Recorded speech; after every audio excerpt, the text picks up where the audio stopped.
Hello friends, welcome back to Cybernaut. मैं दीपक सिंह। आज एक हम बहुत इंटरेस्टिंग टॉपिक के ऊपर बात करेंगे। ये ज़्यादातर मतलब कि आपके पास अगर पीसी आप लेने वाले हो या फिर ले चुके हो तो ये आपके लिए बहुत ज़्यादा इंपॉर्टेंट होने वाली है ये वीडियो, क्योंकि इसका टॉपिक जो हमने रखा है बहुत सिंपल रखा है। बहुत सारे लोग क्वेश्चन यही पूछते रहते हैं इनिशियल में कि हमें कौन सा कंपोनेंट लेना चाहिए, मदरबोर्ड, प्रोसेसर, रैम, ये सारी कौन सी चीज़ें लेनी चाहिए जिससे कि मुझे बहुत अच्छा परफॉर्मेंस मिलेगा।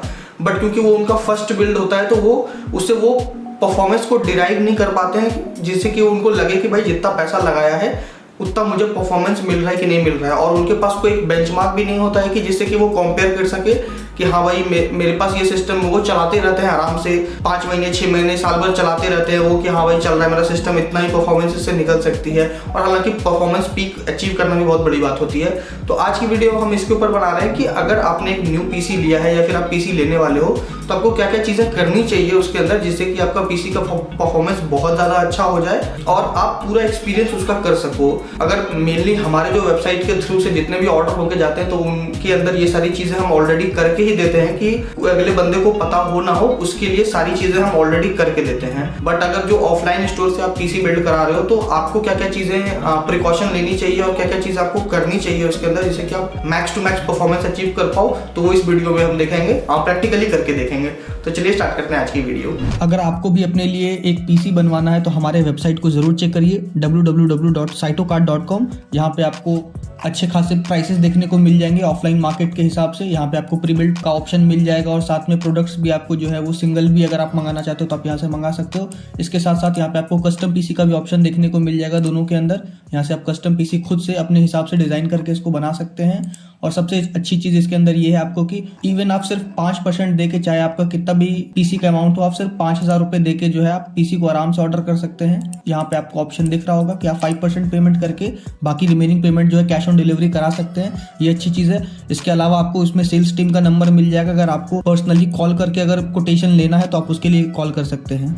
नंबर 1 काम हमें जो करना है, 2023 आ गया है, मैक्सिमम लोग अभी भी जो है विंडोज एक्टिवेट नहीं करवाते हैं। हालांकि अगर आप इसकी OEM कीज देखोगे तो ये बहुत ज़्यादा सस्ती आती है। इससे आपको बहुत सारी चीज़ों का जो है आपको मिल जाता है एक्स्ट्रा।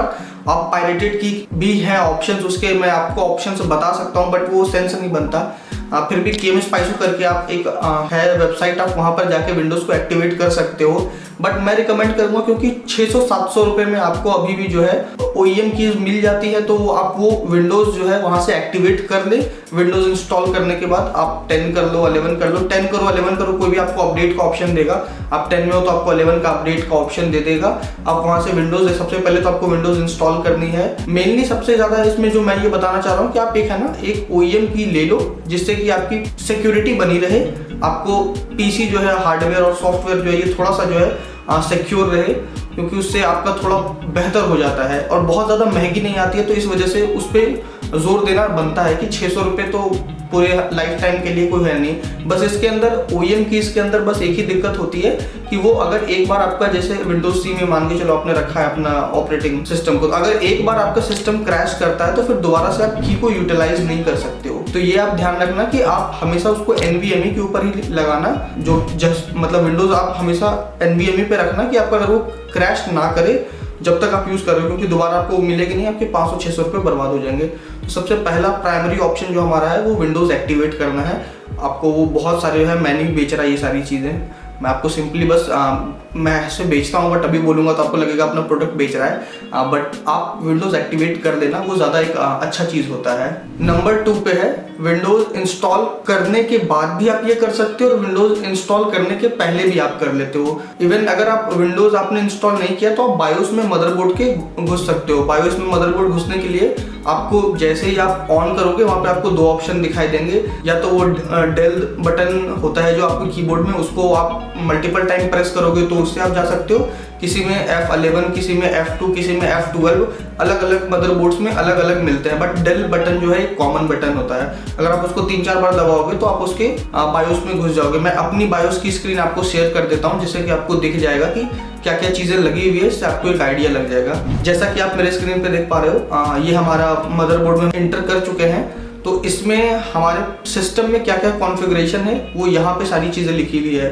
मदरबोर्ड हमने कौन लगा रखा है वो यहाँ पे आपको देखने को मिल जाएगा, प्रोसेसर कौन सा लगा रखा है वो देखने को मिल जाएगा, रैम आपने कितनी लगा रखी है वो आपको देखने को मिल जाएगी, SSD लगाई है आपने वो देखने को मिल जाएगी, हार्ड ड्राइव जो आपने लगाई है वो भी देखने को मिल जाएगी। इससे आपका बेनिफिट ये होगा, अगर आपने विंडोज इंस्टॉल करने से पहले इसको देख लिया तो मतलब आपका ये है कि आपके सारे हार्डवेयर कम से कम डिटेक्ट हो रहे हैं। ये आपको पता चल गया कि आपके सारे हार्डवेयर आपको डिटेक्ट हो रहे हैं। अब आपको इसकी टेंशन नहीं है। अब बस इनको जो है विंडोज ऑन करोगे तो ये वहां पे आपको दिखाई पड़ेंगे। क्योंकि प्रॉब्लम क्या होती है ना, जब अगर आप मान के चलो आपने 2 रैम लगा दिए या 4 रैम लगा दिए, उसमें से अगर 2 रैम वर्क नहीं भी कर रहे हैं तो भी आपका सिस्टम तो ऑन होगा, बट आपको पता नहीं चलेगा कि भाई मेरा रैम डिटेक्ट हुआ है या नहीं हुआ है। Same goes with hard drive. अगर आपने एक NVMe लगा रखा है और एक हार्ड डिस्क लगा रखा है तो आपको वो शो कर जाएगा वहीं पर कि आपकी हार्ड ड्राइव जो है वो डिटेक्ट हो रही है या नहीं हो रही है, वो आपको वहीं पे दिख जाएगा। तो इससे आप सीधा सिस्टम में आके उसको डायरेक्ट यूज कर सकोगे। तो इससे आपको क्या बेनिफिट होगा कि आपने जो जो कंपोनेंट्स लगाए हैं अपने पीसी के अंदर वो सारी चीजें आपको वहां पे देखने को मिल जाएंगी। नंबर 3 पे हमारा है आपने रैम जो है ना, बहुत सारे मदरबोर्ड्स में क्या होता है, अगर आप एक रैम लगाते हो चाहे किसी में भी रैम लगाते हो तो मैक्सिमम टाइम वो ऑटोमेटिकली जो उसकी मैक्स फ्रीक्वेंसी होती है, जैसे कि D30 रैम है तो उसकी मैक्स फ्रीक्वेंसी 3200 मेगाहर्ट्ज है, तो आप वो ऑटोमेटिकली 3200 मेगाहर्ट्ज पे चली जाती है। बट अगर इन केस वो नहीं गई भी है तो हम क्या कर सकते हैं, हम बायोस के अंदर जाके XMP प्रोफाइल को इनेबल करके वहां से हम इसकी फ्रीक्वेंसी चेंज कर सकते हैं। मैं आपको स्क्रीन पे वो करके भी दिखा देता हूँ ऊपर नीचे करके, जिससे कि आपको समझ में आ जाए कि आपको कैसे वो करना है। फ्रीक्वेंसी ऊपर नीचे आप इसको एडजस्ट कर सकते हो। आप मदरबोर्ड देख लेना कि आपका मदरबोर्ड भी उसके कॉम्पेटेबल है, मतलब कि ये ना हो कि मदरबोर्ड जो है आपका मैक्स 2900 ही सपोर्ट कर रहा है बट रैम आपका 3200 है तो आप 3200 कर दो। दोनों की कॉम्पेटेबिलिटी देख के आप उसको वहां पे कर देना। ओवरक्लॉकिंग मैं उतना ज्यादा सजेस्ट नहीं करूंगा क्योंकि 3200 अच्छी ओवरक्लॉक है, ये ऑलरेडी ओवरक्लॉक अच्छे से की हुई है तो इसमें और आपको बढ़ाने की जरूरत नहीं है। नंबर 4 पे है कि जैसा कि आपका सारी चीजें सारे आपके सिस्टम्स में दिख गया है कि आपको ये हो गया, विंडोज आपकी एक्टिवेट हो गई है, तो अब आपको क्या करना है, आपने कोई अगर ग्राफिक्स कार्ड लगा रखा है, चाहे आपने एनवीडिया का लगा रखा हो या AMD का लगा रखा हो, तो एनवीडिया का लगा रखा है तो अगर मैक्सिमम टाइम जो है अगर आप डिवाइस मैनेजर पे जाओगे तो वहां पे आपको अगर डिटेक्ट हो ही जाएगा, सिंपली सी बात है क्योंकि आपने डिस्प्ले उसी से लिया है। आप वहां से जाके इसका ड्राइवर अगर ऑटोमेटिकली अपडेट ले रहा है तो बहुत अच्छी बात है। मैक्सिमम टाइम अब वो अपडेट ले लेता है, जैसे आप लगाओगे आपका डिटेक्ट ले लेगा और साथ में क्या होगा, जैसे डिटेक्ट लेगा उसका और क्विक तरीका है जानने का। अगर आप नॉर्मली इंस्टॉल करोगे विंडोज तो सारे फंड्स अजीब होंगे, मतलब पूरा सिस्टम आपका रीअरेंज्ड होगा, बट जैसे ही आपका डिटेक्ट होगा ग्राफिक्स कार्ड तो वो एकदम बहुत पैटर्न में आ जाएगा, बहुत सही दिखने लग जाएगा, जैसा कि कस्टमाइज्ड हो जाता है पूरा का पूरा। एक वो वहां से आप देख सकते हो। दूसरा, अगर आपके पास ऑलरेडी ऑटोमेटिकली उसने डिटेक्ट नहीं किया तो आप क्या कर सकते हो, आप चले जाओ एनवीडिया के साइट पे। नंबर 5, जैसा कि आपने देख लिया कि आपको कैसे ग्राफिक्स कार्ड के ड्राइवर सारे इंस्टॉल करने हैं। अब हमें क्या करना है कि आपने देखो बेंचमार्क करना है अपने सिस्टम को। आपने पैसे खर्च कर दिए, अपने सिस्टम ले आए हो आप, अब सारे सिस्टम में जितनी चीजें हैं, रैम, SSD, पावर सप्लाई और आपका ग्राफिक्स कार्ड, सारा जो एक स्टैंडर्ड उसका मेंटेन है, क्या उतनी पावर वो आपको निकाल के दे पा रहा है, उतनी इफिशियंसी आपको निकाल के दे पा रहा है, या इवन आपका काम हो पा रहा है, ये अब आपको चेक करना है।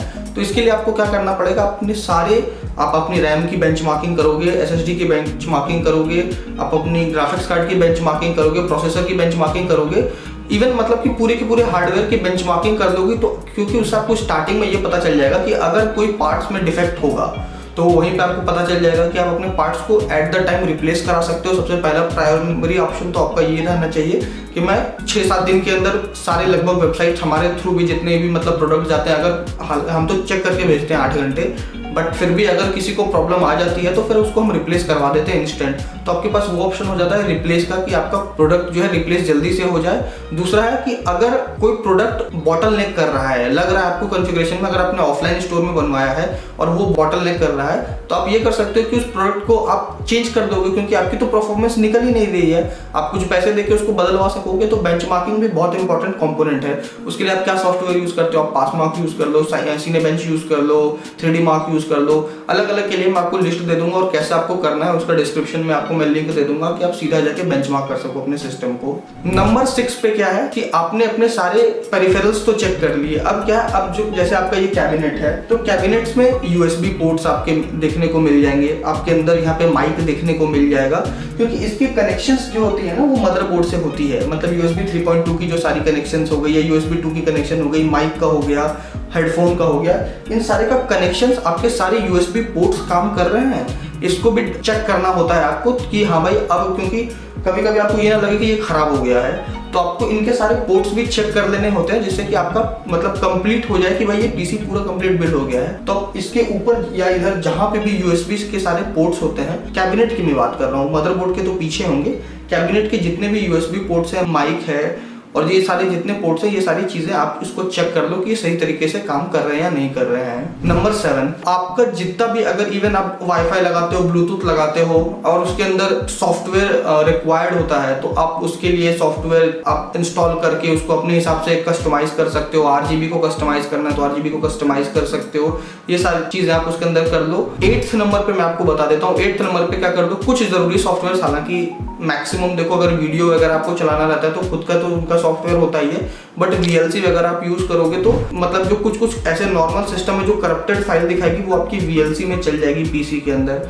दूसरा इंपॉर्टेंट सॉफ्टवेयर है WinRAR, वो आप कर लेना कि अगर किसी को भी आपको अनजिप करना होगा या कॉम्प्रेस करना होगा, डिकॉम्प्रेस करना होगा, तो उसके लिए आपको WinRAR की जरूरत पड़ेगी। क्रैक्ड वर्जन भी मिलता है, आप वहां से उसको कर लेना, क्योंकि मैक्सिमम टाइम आपको जो है सब कुछ जिप फाइल में ही मिलेगी, तो उसको जिप को बार बार अनजिप करने के लिए आपको जो है WinRAR का जरूरत पड़ेगा, तो वो आप इसको इंस्टॉल कर लेना। उसका भी होगा तो मैं डिस्क्रिप्शन बॉक्स में लिंक दे दूंगा कि डायरेक्ट आप वहां से जाकर डाउनलोड कर सकते हो।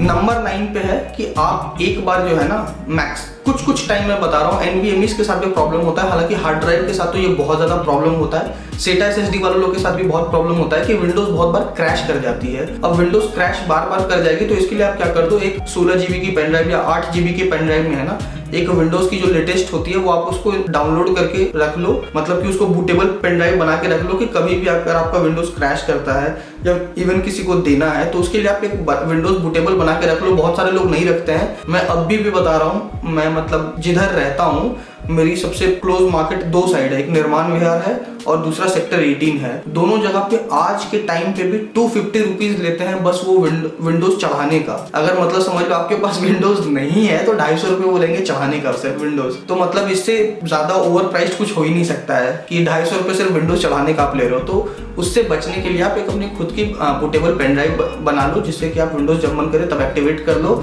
और नंबर 10 क्या है, आप एक बार है ना, ये सारी चीजें आपकी हो गई, बस आप एक बार आपका जैसे मेरा मॉनिटर है तो मॉनिटर भी जब भी आप ऑन करोगे ना तो आप देखना जाके डिस्प्ले सेटिंग में, तो आपको दिखा जाएगा कि कितनी फ्रीक्वेंसी पे ये चल रहा है। तो उसकी फ्रीक्वेंसी को आप वहां से चेंज कर लेना, बहुत लोग नहीं करते हैं। उस फ्रीक्वेंसी को चेंज करके कस्टमाइज कर लेना अपने हिसाब से। इसकी मैक्स फ्रीक्वेंसी जैसे 165 हर्ट्ज है, इसकी मैक्स फ्रीक्वेंसी 144 हर्ट्ज है, उससे नीचे आपको चलाना है, 60 हर्ट्ज पे चलाना है, 80 पे चलाना है, 90 पे चलाना है, आपकी जैसी इच्छा करे आप उसको वहां से कस्टमाइज करके एक बार चेकआउट कर लेना, जिससे कि आपको परफॉर्मेंस सही मिले जो आप एक्सपेक्ट कर रहे हो। ये ना लगे कि इतना बढ़िया ग्राफिक्स कार्ड लगा के भी जो है मेरे को मजा नहीं आया सिस्टम के अंदर, ये चीजें ना हो। तो आज की वीडियो में बस इतना ही। अगर आपको वीडियो पसंद आई हो तो लाइक शेयर सब्सक्राइब जरूर करें। कमेंट सेक्शन में अगर कोई और चीजें छूट गई हो, छूट ही जाती है मैक्सिमम टाइम, तो आप कुछ चीजें बता दें जो कि अगर कोई हमें जो देख रहा होगा तो उसको वहां से बाकी नॉलेज मिल जाए। तो खत्म करते हैं आज की वीडियो। Thank you.